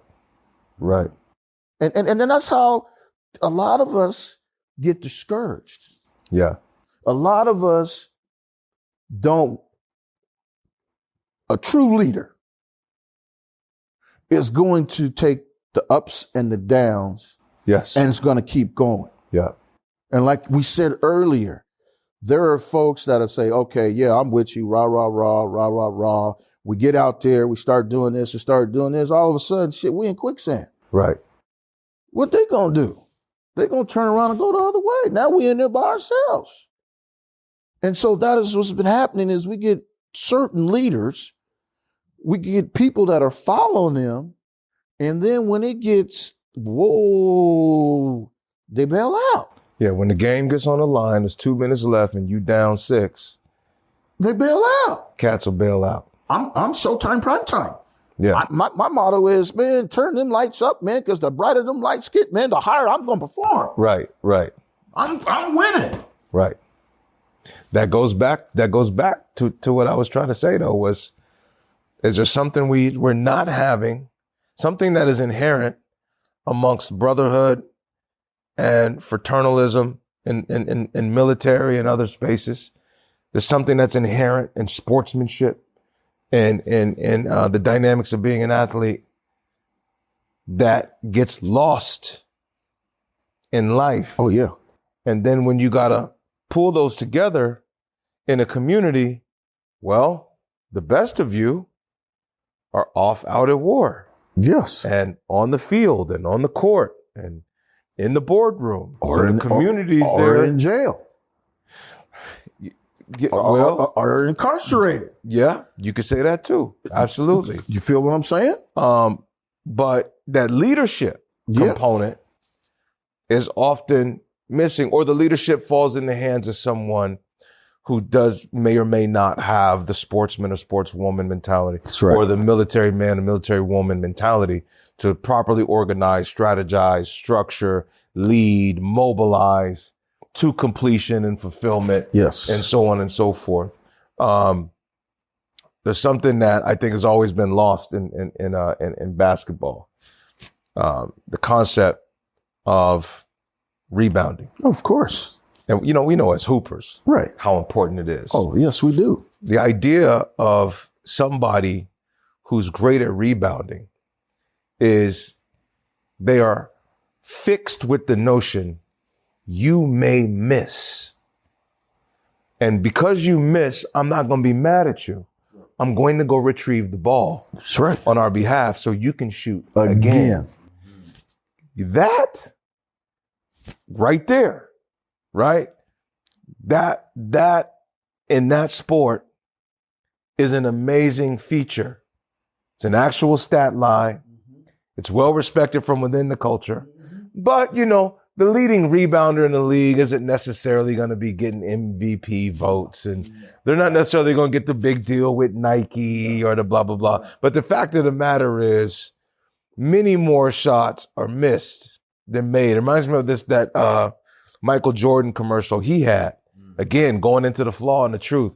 And he had a commercial that was centered around him narrating how many layups he missed, how many game-winning shots he missed, how many fouls he got. You know what I'm saying? Oh, yeah. It was all about his flaws, and he's kind of talking to the crowd like, maybe y'all misunderstood. Maybe it was my fault. Right. Maybe I made you believe this was easy. Maybe I didn't talk enough about how many hours of sweat and toil, how many sprained toes and ankles and knees, and how much sleepless nights and how much pain and ice tubs. And maybe it's on me because all you saw was the highlight and the dunk and the flash. Right. You didn't get to see the truth. That's right. Right? That's right. And thus my ability to rebound into the next day, despite the pain of the former. That's right. I got to get up this following day and keep getting after Keep it. grinding. Don't quit. Don't quit. Be brave. That's right. Right? That's right. Rapid fire. I always do this in my segments with guests. My rapid fire is just going to be simply, I'm going to ask y'all odd questions and you're just going to tell me what it is. Okay. Right? All right. Rapid fire. What's your favorite beer? Oh, man. Right off the top, Manny's. Manny's. What's your favorite cigar? Oh, my goodness. I got to go open up your box. I got to go with that one. I'm going to go with the Olivia. I'm going to go with the Olivia. Okay. Your favorite football player all time? Oh, man. Of all time? Yeah. Gotta go with Bo, man. Bo Jackson. I mean, that's how I came up. He's all around, you know, he's the dude, man. Yeah. Favorite trackster of all time? Edwin Moses. Y'all both pulled a couple cold ones out. That's crazy. Favorite rock band of all time? Favorite rock band of all time. That's a good one. Shit. I'm gonna go with Early Jimmy. Ooh. Early Jimmy. I could dig it. Favorite hip hopper of all time? Biggie. Ooh. You a Biggie dude, huh? I'm a Biggie dude. Biggie. Can't you see? I could dig it. We drink champagne on Thursday. Come on, man. Favorite candy bar all time? Oh, man. All-time favorite candy bar? I gotta go Baby Ruth, man. Baby Ruth. Oh, yeah. Man. I used to love me some Baby Ruth. Baby Ruth, man. Favorite soda all time? Oh, I got to go with that crushed orange in the bottle. Ooh, the old school. The bottle crush? And when you return and when you took the bottle back, you got 5 cents. That's back in the day, y'all. I don't even know if they still do that. They don't get no 5 cent returning the bottle. Man, come on. That's crazy. Yeah, man. If there was one thing you would say about yourself that you'd want the world to know that they don't know, what would be that thing? I would want the world to know. Yeah. That they don't know. I truly give a fuck. That's cold. And for you? I'm a leader. I know that's right. I'm a natural born leader. Yes, indeed. I don't have no problem. We talked about this the other day. The Lord has gave me so much spirit. I tell folks all the time, if I have to, I carry the universe on my shoulders. Come on, man. And I'm truthful about that. And when I'm carrying everybody on the shoulders, this is for the right things. That's natural for you. Natural for me. That's jihad. That's jihad. City you were born in. Fontana, California. Fontana. Come on, Jay. Fontana. City you were born in. Man, come on, man. The greatest city in the Pacific Northwest, man. Seattle, Washington, man. I thought you were going to say Federal Way. I know you was born in Federal Way, man. Come on, man. The Emerald City, baby, where it's all green. That's right. That's right. Do you have a favorite Sonic of all time? Ooh. Man. Yeah, man. I got to go with Sean Kemp. The Rain Man. Yeah, man. That was a bad boy. Absolutely. That boy was bad. Absolutely. Favorite Sonic all time? Spencer Hayward. Spencer Hayward. Yeah. Do your research. Spencer Hayward. You and young fellas, for y'all don't know who Spencer Hayward is, y'all might want to go and shake his hand when you see y'all, because he's the reason why y'all can come out of college early and play in the NBA. Yes. Yes. That's very true. Favorite Seahawk of all time? Ooh. I love me some Marshawn, man. Beast mode. Yeah, Beast. man. Beast is a wild boy. He's a wild boy. He is. But man, he's got that heart. Oh yeah. He that no quit as well. Yeah. And he's like, man, I'm here to play. Let me do my thing. Yes, indeed. It's I like his get down. Not a lot of people agree with him, but yeah. Favorite Seahawk? Larger. Steve. Super Steve. Hall of Famer. Hey, out all day. Yeah. In fact, first Seahawk Hall of Famer, correct? Steve was a bad boy, man. Bad boy. One of the most underrated football players, I think, in the history of the game. Oh, of course. Even though he's Hall of Fame and all that. And at that time, man, he's a slow white boy, but he ran the best routes next to Fred Biletnikoff. Yes, he did. And he trained me on the off season, so I'm going with Steve Larcher. Okay, all right. That's all right, man. Hey, man, look, man, wasn't nobody trying to hold you up about it. No, man, I'm just letting you know, man. Do you have a favorite food? Oh, yeah, of course, absolutely. Come on, man. And it's specific too. It's tacos, not in general. Specifically, carne asada tacos. Carne asada, yeah. Montana, carne asada. Con pico de gallo, poquito de guacamole. That's right. That's right. Tortilla de maíz. Yeah, that's man. right. Since you in the lane, man, tell the people your culture, heritage. Yeah, Black and Mexican. Yeah. Black and Mexican from Fontana, California. Fontana, California. That's right. Favorite food? Oh, man, I cook everything, but my favorite food, man, is I like to make my fresh waffles in my waffle cooker and with some fruit grinded up in it, and then nice hot syrup on it. Okay, do you butter it down, though? Oh, yeah. Okay, so you get the chopped fruit topping, man. You butter it down. Oh, no, I take the fruit and mix it up in the bathtub. Oh, okay. I beat it up in the bathtub. Ooh. And then flip him in there and be like, and then close it and then flip it. Ooh. That's them hot waffles. Damn right, boy. That's them G-hot waffles. That's y'all. right, baby. That's right. Oh, my goodness. If there's one thing you could tell the people you think you got out of today's show, what would it be? Man, one thing I got out of today's show, the importance of communication, conversation. We talked about a lot of different topics, a lot of different subjects. Some things, whether you agree or disagree, we sit here and we can have that in peace, in a position of non-judgment, right?